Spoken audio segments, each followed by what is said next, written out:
ABC ada berapa? A, B, C, D, E, F, G, H, I, J, K, L, M, N. Berhenti di N. Saya lagi sholat, jadi ikut mikir kan. Aduh, N siapa ya? Itu Dapat ilmu juga, dapat duit juga. Iya, ibadah itu enak banget Nah, ibadah. kemudian kita dekat dengan orang-orang alim, ustadz-ustadz, kiai-kiai gitu kan. Dan kemudian jadi MC itu luar biasa. Karena sealim apapun gurunya, ketika kita di panggung, kalau saya panggil pasti nyamperin ke panggung. Iya benar. Iya Gitu iya. kan. Iya, iya. Karena kan emang udah ininya memang rundown-nya begitu. Coba maaf nih. Ya, coba Anda nggak panggil pun dia pasti udah ngomong-ngomong, itulah. Tapi kan itu kelebihannya MC dakwah. Iya, Makanya saya waktu saya nikah 2006, Entong itu baru mulai, tiba-tiba Entong melejit, viral, sampai 2009 awal. Dan akhirnya saya dari Entong itu udah kemana-mana keliling dan akhirnya bisa punya rumah, punya mobil dari alhamdulillah berkah dari sinetron Entong. Iya, itu salah satunya. Ternyata kalau menikah itu memberikan kita rezeki sebenarnya.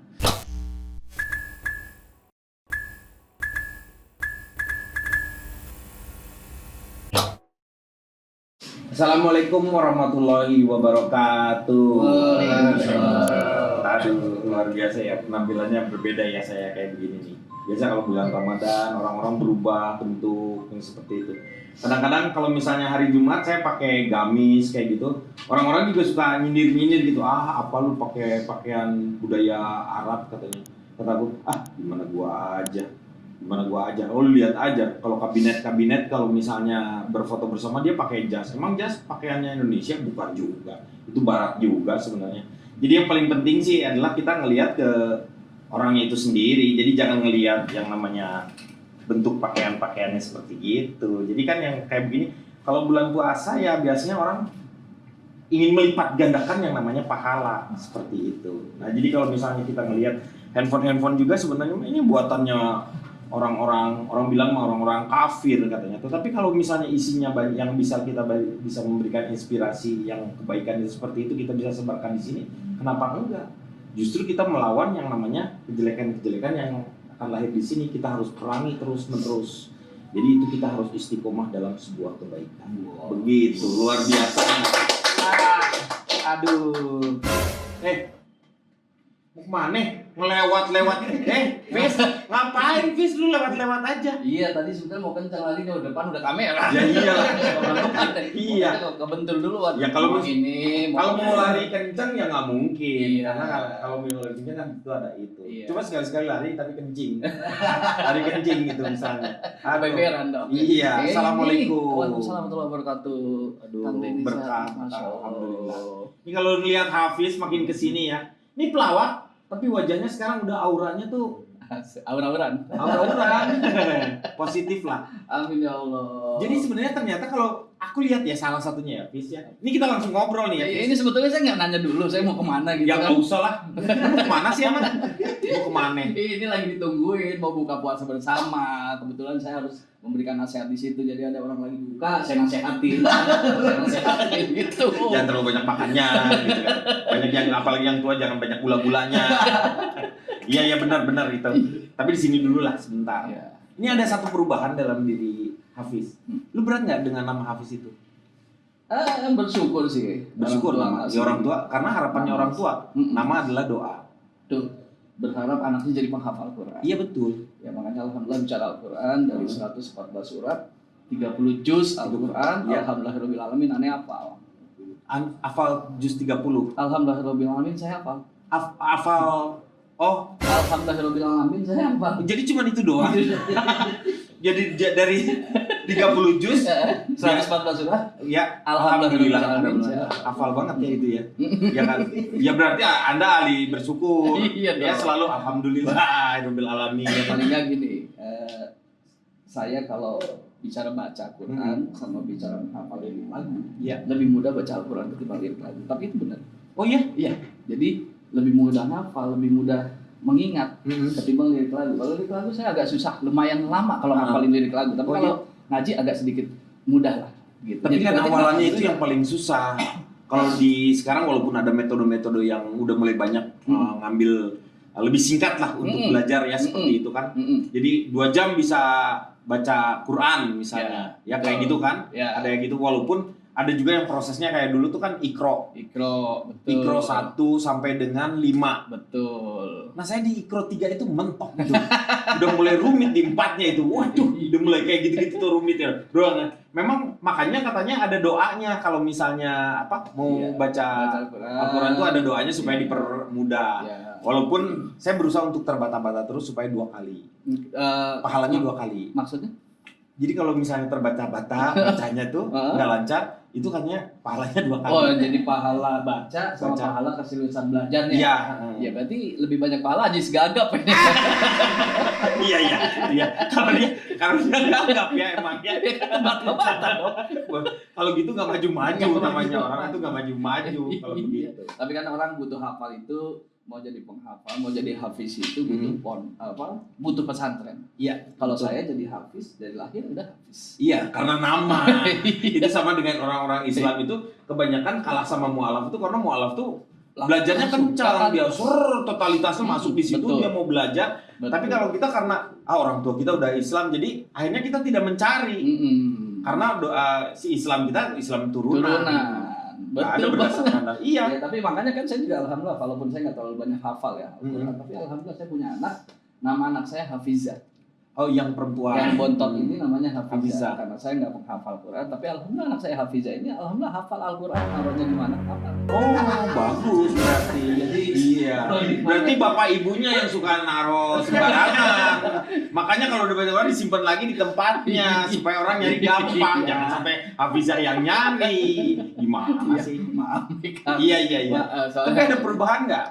Ketika lu dari lawak ya, terus lu tiba-tiba membawakan acara yang nuansanya Islami, ketemu dengan ustadz-ustadz yang berbeda-beda, mazhabnya juga berbeda-beda. Kalau pemahaman ini satunya mungkin ini ya, tapi ada beberapa. Nggak rumit nggak buat diri lu? Iya, jadi kita jadi kaya ya, maksudnya kita punya banyak guru yang dia disiplin ilmunya luar biasa, dan mantap di sejarah, mantap di tafsir, mantap di nahwu dan sebagainya gitu ya.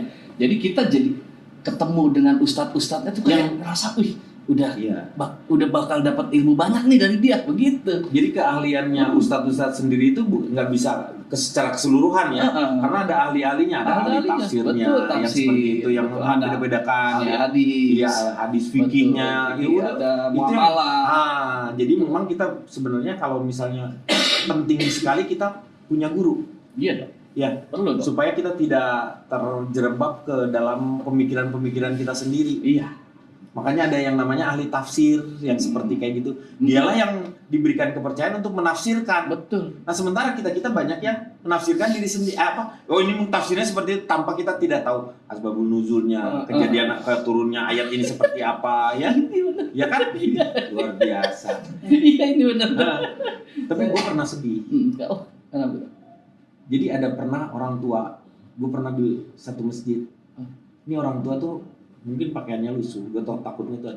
Jadi dia pakaiannya lusuh, tapi dia wudu mau sholat bareng kan. Terus gue ngeliat dari belakang gitu ngeliatin, si bapak ini nih, wajahnya kudu baik, tapi pakaiannya memang agak lusuh. Iya. Terus begitu dia mau masuk dia tuh sebelah. Tiba-tiba digoyang sama sebelahnya.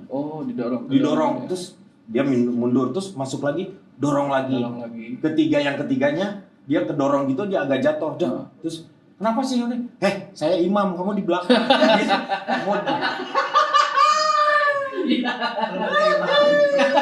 Nggak ada ilmunya. Dia pikir saat itu bisa. Benar kejadian. Dan temen aku pernah kejadian. Kalau ini bener-bener, kalau itu yang tadi bercanda. Kalau yang ini kejadian. Kalau bercanda kejadian nih. Yang itu bercanda itu. Tadi bercanda. Saya nggak mau yang kedua ini. Ini serius. Bercandain. Ini serius. Jadi kita ngasih pengertian buat anak-anak belajar tentang sholat itu juga harus benar. Iya benar. Jadi temen aku tuh nikah sama bule. Ya. Sama orang Inggris dia. Ya. Anaknya ya keturunan lah. Ya. Dia kan harus mengajarkan secara seorang bapak. Ya. Harus menjadi kepala keluarga, imamnya di rumah. Betul. Dia sebagai itu. Dia ngajarin lah sholat yang seperti itu. Kejadiannya adalah ketika sholat itu Gimana tuh? Dia kan sama anaknya nih, berdua nih. betul. Anaknya tuh umurnya tuh kalau nggak salah 7 tahun apa 8 tahun lah. Mm-mm. Ya. Dia udah diajakin kan main dengan anak-anak Betul. kampung. Begitu sholat Id kan Allah takbirnya kan tahu sendiri. Allahu Akbar. Ya. Allahu Akbar, lari itu anak. Salah imamnya. Oh. Itu bapaknya lagi di bawah itunya. Karena nggak pernah diajarin tata cara sholat. Untuk yang namanya sholat Id atau hari-hari raya itu berbeda. Karena takbirnya ada beberapa kali. Iya, 7 sama 5. 5. Nah itu dia makanya kata aku berbahaya itu. Dan itu dia malunya gila-gilaan. Repot banget lu. Gak perlu. Jadi orang lain sholat dia, masih ngajarin si anaknya. Tapi itu jadi sebuah pelajaran. Dan si anak pun pasti nggak akan lupa untuk hal-hal tersebut. Bener kan? Emang kalau udah sholat deket anak-anak tuh suka konsentrasi kita suka keganggu.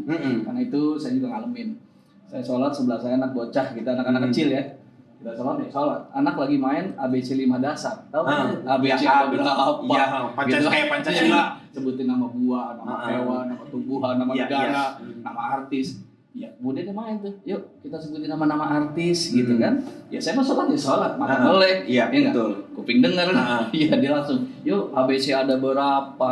A B C D E F G H I J K L M N, berhenti di N. Saya lagi sholat, jadi ikut mikir kan. Aduh, N siapa ya? Itu tuh. Tapi itu salah satunya bahwa itu apa ya? Konsentrasi. Khusyuk itu memang susah. Sulit benar. Tapi makanya berbahaya. Aku sampai merinding beneran Pak.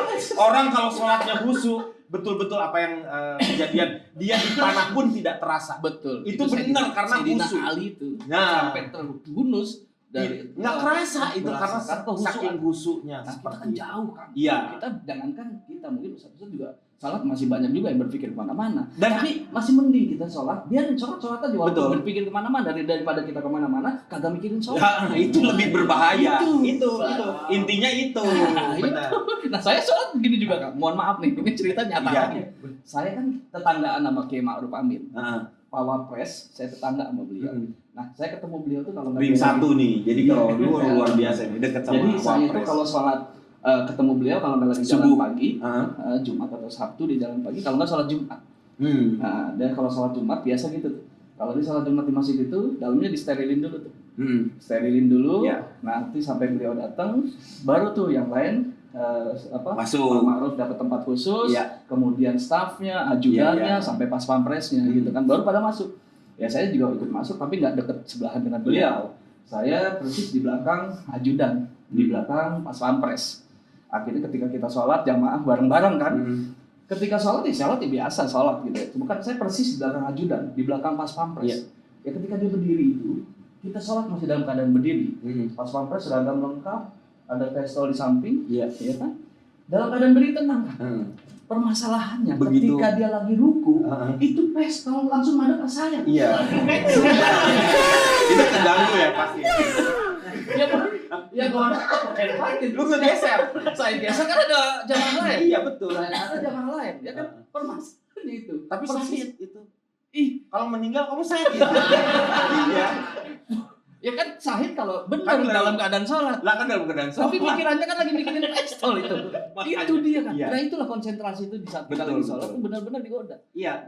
Makanya ketika kita mau sholat itu benar-benar harus melepaskan semuanya itu. Allahu Akbar, Allah Maha Besar. Iya. Jadi nggak ada yang lebih besar daripada Allah saat itu. Betul. Jadi nggak ada urusan dunia. Semua dilepas. Makanya barulah kita mendapatkan khusyuk. Makanya ketika lagi niat itu yang kita berusaha untuk menghadirkan hati gitu ya kan. Lihat ada yang niat tuh sebetulnya cukup di hati, tapi ada yang diucapkan juga gitu untuk lebih memantapkan. Iya betul. Nah ketika dia niat itu Allah Akbar, pas Allahu Akbar baru kita lepaskan betul. Walaupun ya proses perjalanannya pasti nggak gampang. Ada aja yang sedang dipikir. Ya selalu, karena apalagi dengan pemikiran seperti itu. Salah satunya yang masuk pas, aku kenapa masuk Paski itu diajakinnya adalah bukan sama Pak Jarwo, tapi sama Komeng. Kenapa tuh? Iya dia yang ngajakin saya masuk Paski, Kang masuk aja lah. Dia ketika itu jadi Jawa Barat, Paski dia ketua Paski Jawa Barat. Jawa Barat. Betul. Saya mau ikut dia karena apa? Kenapa tuh? Karena pernah kita lagi syuting, beduk, kita lagi syuting nih ya. Syutingnya memang mau berakhir sih sebenarnya. Beduk maghrib. Dia tinggalin gitu. Masya Allah. Luar biasanya dia tuh tinggalin. Terus gue kan ngikut tuh ya. Betul. Walaupun masih ada, tapi ya nggak terganggu sih. Ini masih diselesaikan, tapi lumayan agak lama. Tapi dia pergi dan saya ngikutin kan, ngikutin dia tuh. Gue tanya ke dia, lu kan masih ada syuting seperti itu. Yang ngasih, lu nggak takut tuh nanti lu nggak dapat kerjaan lagi, kata dia. Yang ngasih gua itu rezeki semuanya itu dari Allah. Itu yang paling utamakan. Jadi kalau misalnya apapun juga nggak ada yang namanya kesibukan apapun, kata dia, yang menyibukkan kita dengan urusan duniawi, tetapi ketika panggilan Allah itu sudah dikumandangkan, berangkatlah katanya. Nah itu yang membuat gua mau gabung sama Paski gara-gara komen. Ini baru gua ceritain sekarang.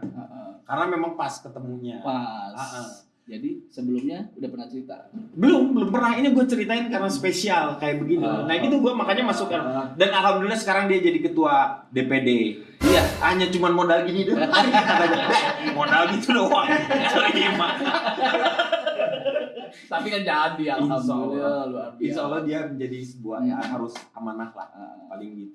Terus satu lagi. Apa nih kan? Kalau di masjid nih ya, itu tuh kadang-kadang aku tuh rewel dengan yang namanya anak-anak. Tapi anak-anak itu harus diajak ke masjid. Ya itu. Tapi ribut kalau udah ketemu sama teman-temannya itu. Sampai gue pernah di masjid di ini mah kejadian ya. Di dekat rumah itu tuh anak-anaknya. Jadi sholat sama anak-anaknya. Anak-anaknya emang bandel-bandel kali ya di situ ya. Udah pas lagi udah Al-Fatihah terakhir kan. Udah kayak gitu pas golol maghdubi alaihim. Itu waladhdallin. Si ada anaknya lah tuh semuanya. Wah itu kan viral tuh ya. Enggak, ini emang ada kejadian sumpah. Oh ada di TikTok ada. Ada sempat keluar itu. Itu aku waduh ini anak itu tapi sholatnya diselesaikan dulu. Setelah itu aku tanya ke orang DKM-nya di situ, pengurus-pengurusnya, kata ini anak-anak dikasih pengertian kalau sholat itu harus khusyuk yang seperti itu, anak-anak nggak boleh gitu, kalau nggak. Makanya sekarang begitu gua datang lagi tuh anak-anaknya udah di belakang, udah mulai agak tertib gitu. Jadi kesalahan si anak-anak nggak bisa nyalain si anak-anak. Mungkin aja mereka itu belum diberitahu, baik oleh si orang-orang DKM atau oleh orang tuanya juga, begitu. Tapi kejadian gitu kan lumayan kaget. Ini konser lah, kan anaknya geblek kan takut. Tapi ya begitulah kejadian-kejadian. Lu ngerasa ada sebuah energi lebih nggak ketika sudah masuk di dalam menjadi pembawa acara? Pengetahuannya juga jadi lebih kan sekarang?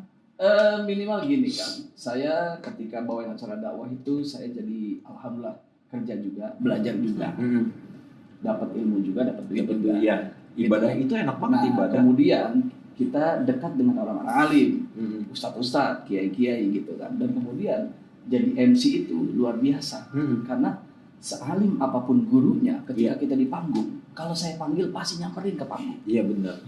Gitu kan. Iya, karena kan memang udah ininya memang rundown-nya begitu.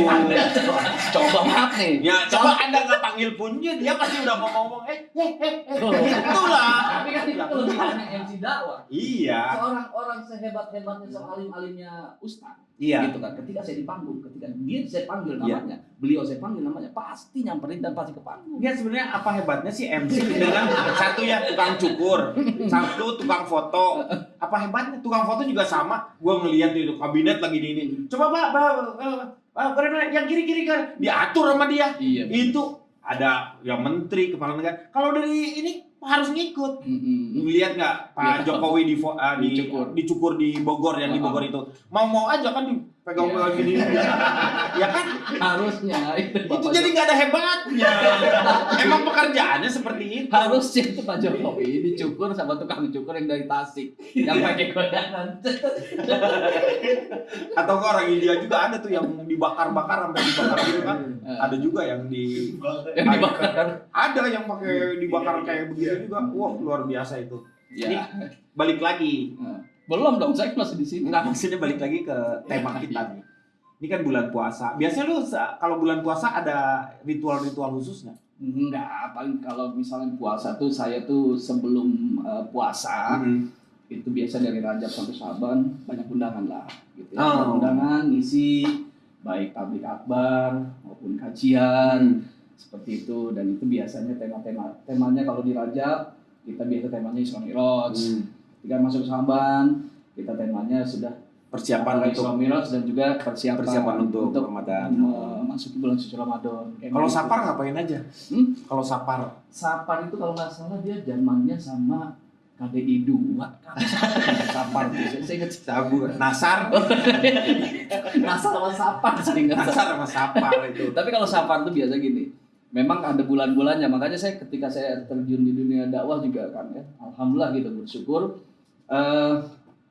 Saya tuh ketika terjun di dunia dakwah merasa awalnya kan juga pasti gimana ya gitu kan, saya juga punya jadwal MC di panggung sudah punya rutinan itu, saya punya jadwal MC 17, Valentine, tahun baruan dan sebagainya gitu kan. Tapi itu semua ketika saya dari tahun 2005 jadi presenter dakwah sama Sahrul Gunawan. Mas Sahrul ya. Sahrul sekarang wakil Bupati Bandung. Bandung, Kabupaten Bandung. Itu tahun 2005. Itu sebetulnya cikal bakal setelah saya ikut audisi pelawak.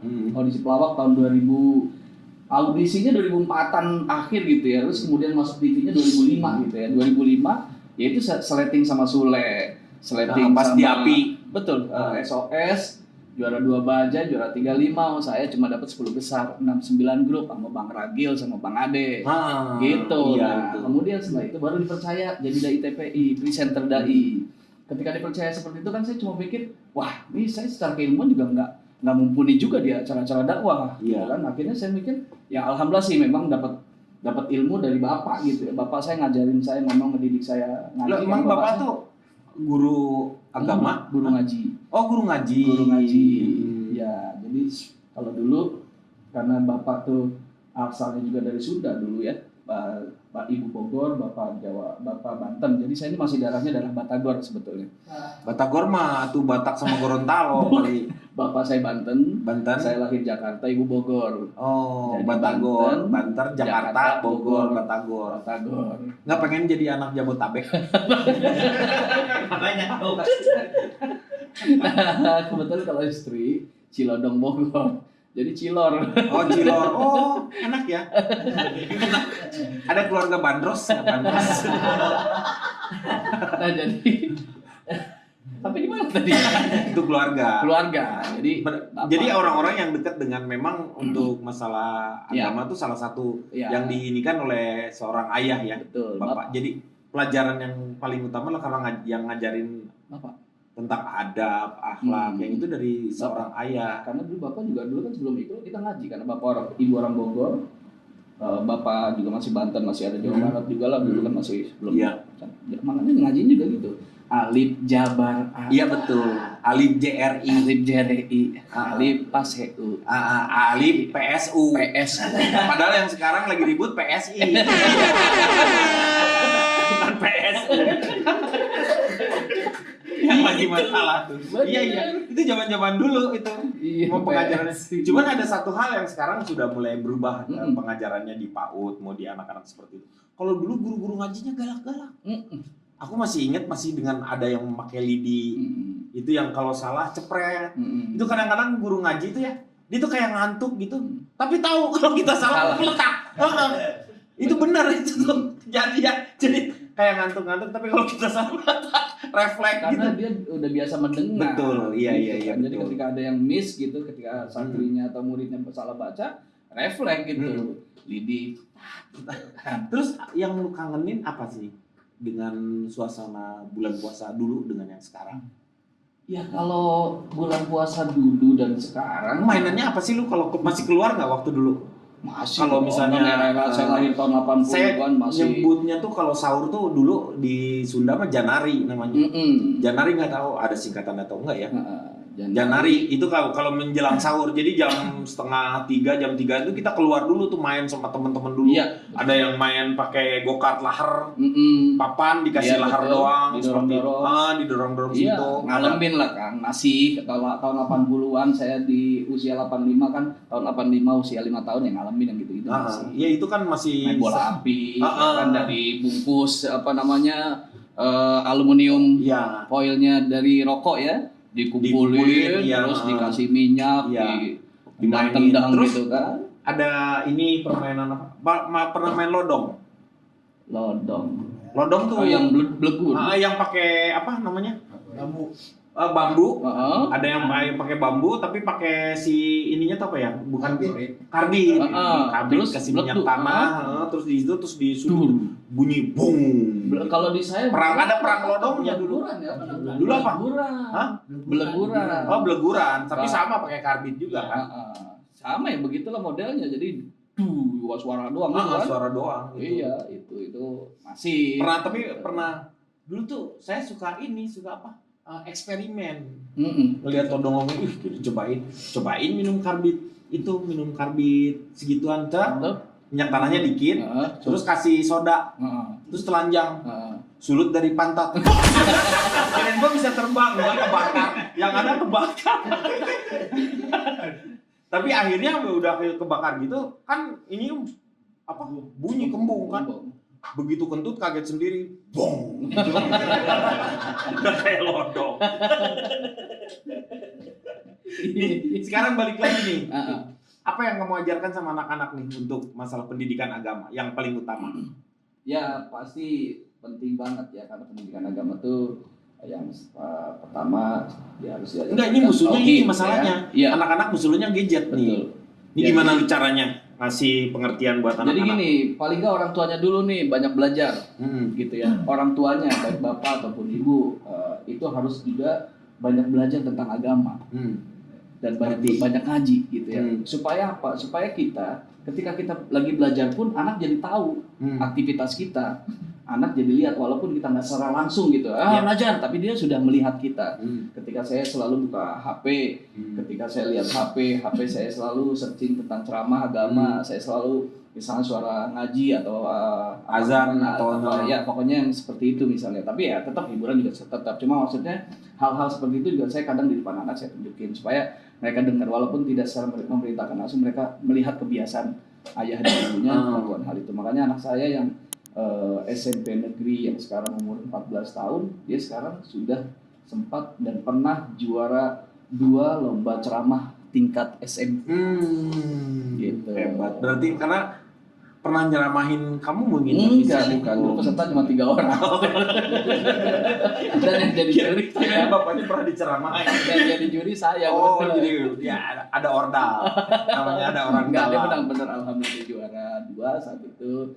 Ya tetap saya ajarkan juga teknik ceramah era saat ini. Jadi seperti apa yang lebih bisa diterima oleh anak-anak seusianya dia. Paling tidak dia kan bisa menyampaikan pengalaman hidupnya dia dengan dari sisi agama, mencari kebaikan untuk si teman-temannya itu tuh penting banget. Ya itu makanya saya sampaikan kepada anak saya ya akhirnya dia mau, dia semangat, dia juga hafalan Quran juga lumayan gitu ya. Jadi ya mudah. Mau dicetak mau jadi ustazah nggak? Iya. Ya kalau kepengen sama seperti bapak saya dengan saya.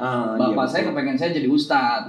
Nah sayanya kepengen jadi artis. Gitu kan. Nah ya alhamdulillah saya ketika pengen jadi artis sampean juga kalau menurut versi saya sendiri gitu kan. Ya, tapi jadi ustadz mungkin orang menilai tapi paling tidak kalau ngelihat Hafiz itu kamu orang yang sosok yang baik. Amin ya Allah. Ya karena teman-teman yang lain mungkin seperti itu, tapi kamu tuh baik untuk diri sendiri. Kamu tuh tidak pernah ngajakin si Ragil, si Ade. Itu tuh menurut gua kegagalan lu. Lu sampai sekarang si Ade, si Ragil masih kacau. Itu dia. Kenapa coba lu? Soalnya saya ada pernah mau ngajak, tapi yang ada bukan saya yang ngajak, tapi saya kebawa lagi. Ragil, Ade, insaf lu. Kalau Ragil saya sebetulnya masih sering ketemu, awal-awal saya sering. Pertama kali ke jalur-jalur dakwah pun saya juga awalnya ngajak beliau. Iya, tapi siapa? Kalau menurut aku sih Ragil juga udah mulai ada, dia paling tidak belajar lah dengan apa yang baik, apa yang walaupun sekarang dia tinggalnya di Batam, bolak-balik ya. Jadi bolak-balik seperti itu. Padahal dia balik dari usia berapa sekarang kan di Batam? Enggak, balik tuh usia 13 udah balik lah sebenarnya. Nah, usia bolaknya itu yang kita nggak tahu. Masalahnya saya usia balik di 13, usia bolaknya ini nih. Karena kan bisa balik doang, nggak bisa bolak. Udah bisa dibolak-balik udah beda. Iya. Lu ada perbedaan nggak ketika lu harus udah tahu nih masalah agama, terus ketika mau ngelawak jadi agak terganggu nih, aduh takut nyinggung orang, takut ini, takut itu. Ada nggak? Ya, Jadi ada apa namanya? Ada sekat-sekat. ya.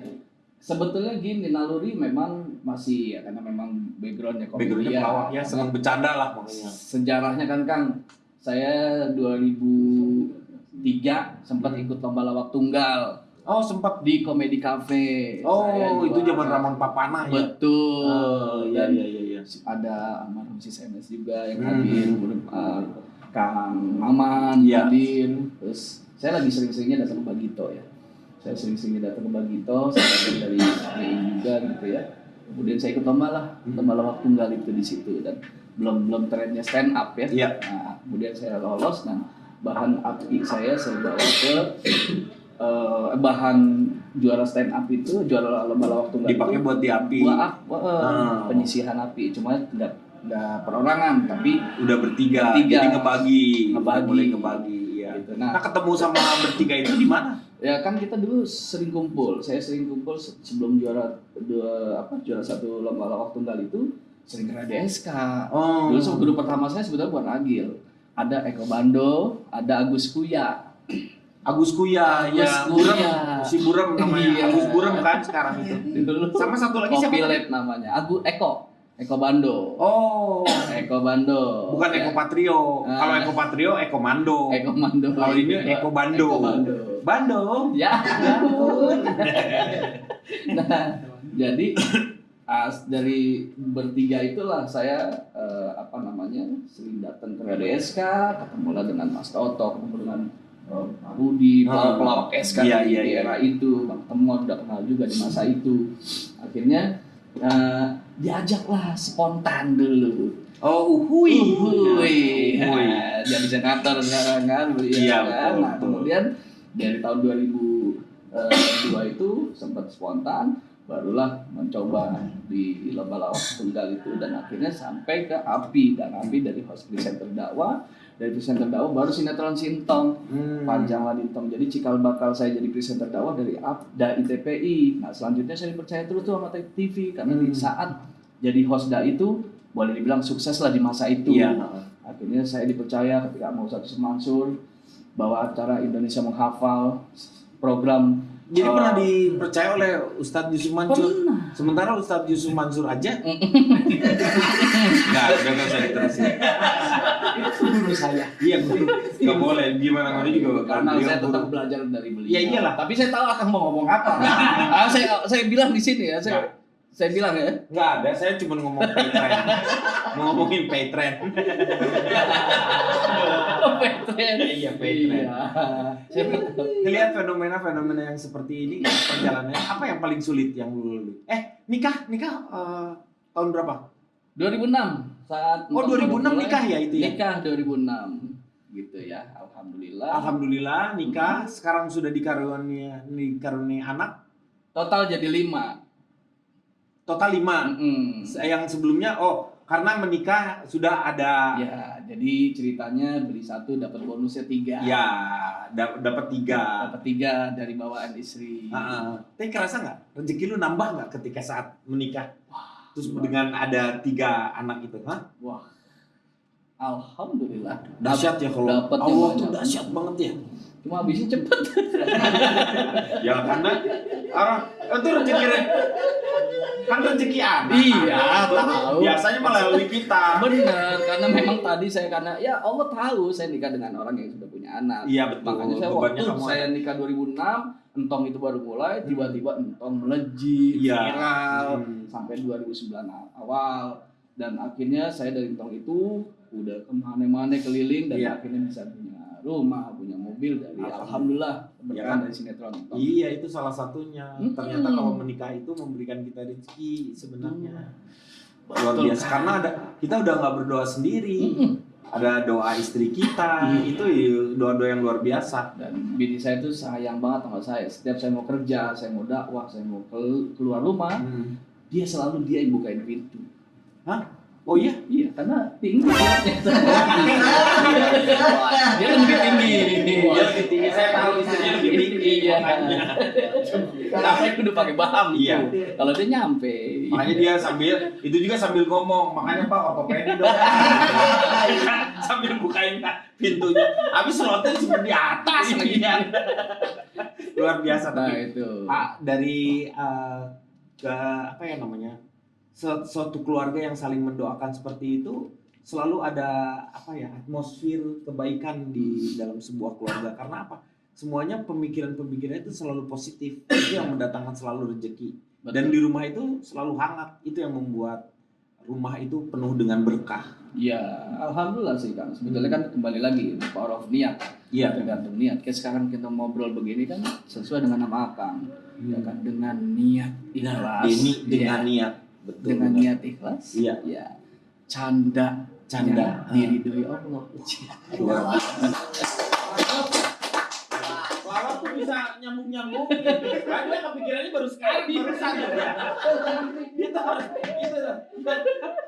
Gak ada setup-setupan. Dia memikir harus pada saat itu. Itu yang namanya di spontan. Dapat keberkahan dari apa yang sekarang ini. Ya. Jadi lebih banyak menikmati sebagai yang nuansa-nuansa keislamannya Ya, ya. betul. Karena saya boleh dibilang sekarang 20 tahun saya berkarir di dunia presenter dakwah. Ya. Dengan guru-guru saya yang luar biasa yang hebat, yang Kan alim. guru pasti nggak satu dong, karena dengan banyak Itu guru yang kita di media baik di TV maupun di panggung. Belum lagi saya juga mendatangkan guru ketika saya udah mulai sibuk di dunia dakwah, saya juga menghadirkan guru juga, saya ngaji juga. harus nambah ilmu. Saya ngaji juga itu dan saya juga terus terang saya kuliah lagi di manajemen bisnis syariah, ekonomi Islam dan saya juga kuliah lagi di tarbiyah gitu ya. Untuk bisa menguatkan, menyempurnakan dari Iya, ilmu-ilmunya betul. supaya kita nggak jomplang seperti kayak betul. begitu Karena ya. itu saya termotivasi ketika saya bawain acara dakwah, apalagi ketika dampingin para guru di TVRI. Levelnya LCMA, Iya. doktor, Oh ada yang LC juga ya? Wah ada LC ada. Maksudnya kemana ya Ranya? Enggak, maksudnya ada LC juga. Ya nggak apa-apa. Iya. Maksudnya itu Iya, lulusan itu. Iya, Nah, iya. bukan yang ini. Bukan. Saya bisa mengerti itu. Iya. Tapi ada paling banyak yang mempengaruhi guru yang banyak mempengaruhi Hafiz sendiri siapa sebenarnya? Sebetulnya banyak. Jadi saya sebetulnya menggunakan konsep karena saya pemain sinetron gitu ya, dan saya entertain dakwah, entertain komedi gitu ya. Jadi saya menempatkan posisi saya sebagai sesuai dengan gurunya misalnya. Contoh, ketika saya dampingin Ustadz Solmed, kenapa bisa langgeng sampai 7 tahun? Iya. Saya dampingin Ustadz Solmed karena saya menempatkan diri saya Nyambung ya. sebagai ceritanya saya sebagai sahabat, teman. Dia pesantren lulus, saya nggak lulus. Iya. Jadi kalau Tempat ketika- bertanya. Ya tempat bertanya. Tapi ketika sama dia, jadi kayak masih berani nepok bahu. Iya. Karena saya ngerasa temennya gitu. Iya, Nah, dekat. jadi ketika saya nge-hostin beliau, Iya. itu saya menempatkan diri saya sebagai itu. Tapi ketika misalnya saya dampingin Ustadz Suki atau Ustadz Wijayanto, saya dampingin beliau sebagai mahasiswanya beliau. Nggak bisa tepok bahu. Iya. Karena beliau dosen saya. Iya. Gitu kan. Tapi saya mahasiswa ngocol di situ. Bercanda. Bercandanya sebebas saya juga, tapi Iya. beliau juga nangkepin gaya bercanda Iya. saya, Ustadz Subi juga nangkepin gaya bercanda saya. Saya selalu menempatkan itu. Ketika saya pernah dampingin Buya Yahya, ketika saya dampingin Kamu Buya kan serius banget. oh serius, nggak bisa bercanda beliau. Pernah saya lempar satu joke dan dia merasa jangan yang ini, jangan dibilang itu. Oh ya udah, oh saya tahu. Jadi ketika saya dampingin seperti itu, saya jadi santri pendengar yang aktif tapi, yang Iya, ketika betul. ada sesuatu yang harus saya tanya, Iya. saya dalami dan Iya. saya spill tema yang memang harus dibahas. Ya karena kan Hafiz di situ harus mewakili bukan hanya Hafiz sebenarnya, Nah. tapi masyarakat yang lain Gitu. yang mungkin punya beberapa pertanyaan yang sama yang Betul. seperti itu. Nah kita tuh sebagai host di situ harus mewakili pertanyaan-pertanyaan dari masyarakat tersebut. Iya, jadi Ya. saya menempatkan diri sebagai presenter itu bukan merasa jadi paling tahu, karena ada presenter yang wah serba tahu semuanya. Saya bilang enggak. Saya adalah presenter yang awam, yang boleh dibilang bodoh. Ya. Jadi saya menempatkan posisi saya ketika dengan Ustadz, ada sesuatu hal yang menurut saya sebetulnya tahu.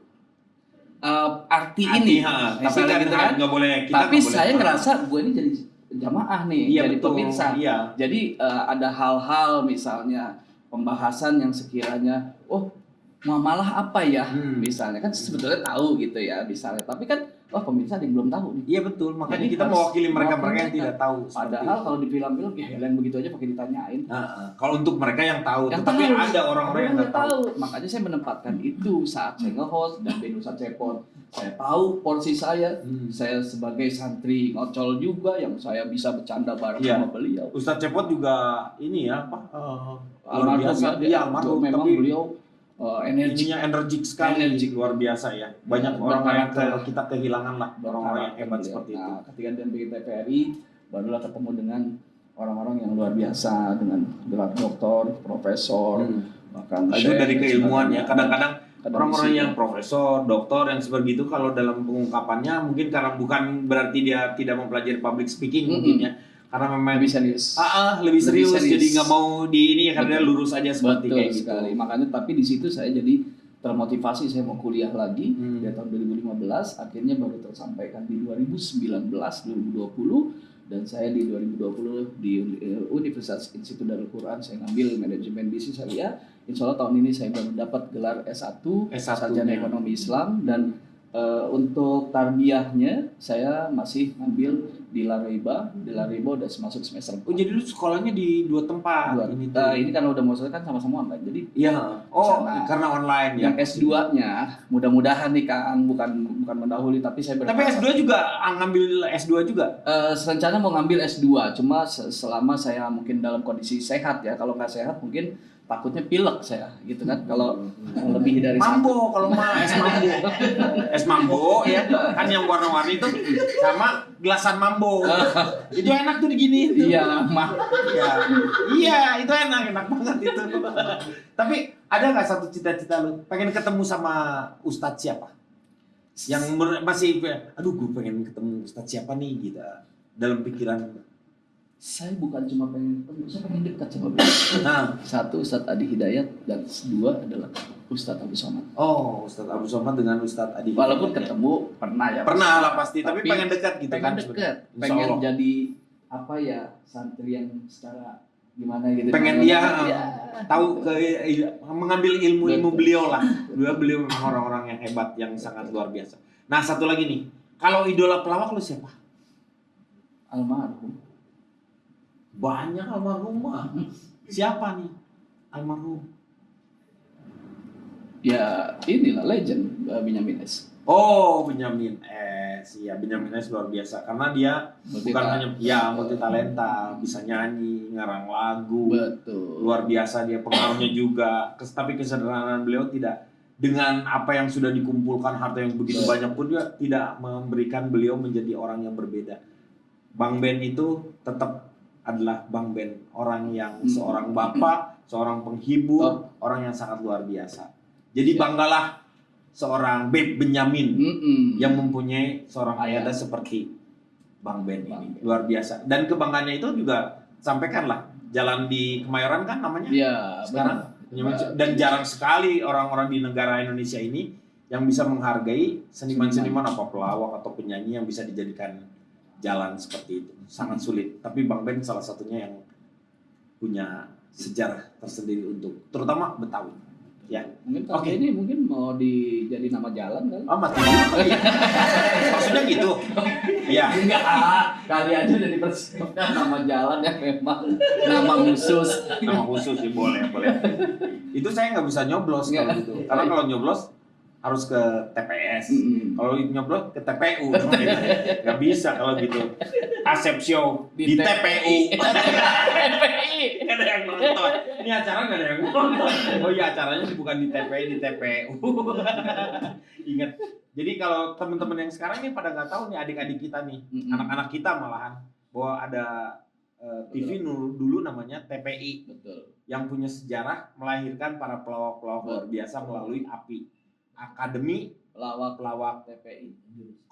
Indonesia. Gimana sih? TPI. Iya benar. Akademi Pelawak TPI. Bukan akademi Audisi pelawak TPI. Oh iya.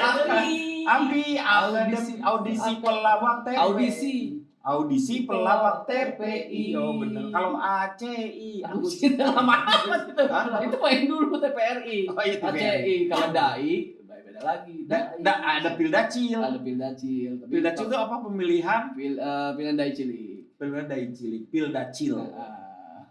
Apanya kok apa? Pil apa lagi nih? Nggak ada pil koplo maksudnya. Pemilihan apa? Berarti pemilihan orang-orang koplo. Oke, terima kasih sekali Hafiz sudah di sini. Tapi tugas Anda belum selesai. Ya. Selain Anda mensejahterakan keluarga, semuanya itu saya doakan semoga mendapatkan keberkahan. Ya. Tugas Anda tetap membawa si Ragil dengan si Ade. Mungkin agak berat ya, mungkin agak berat, tapi itulah tugas yang diberikan. Berat sih enggak? Hah? Berat sih enggak? Kenapa? Enak.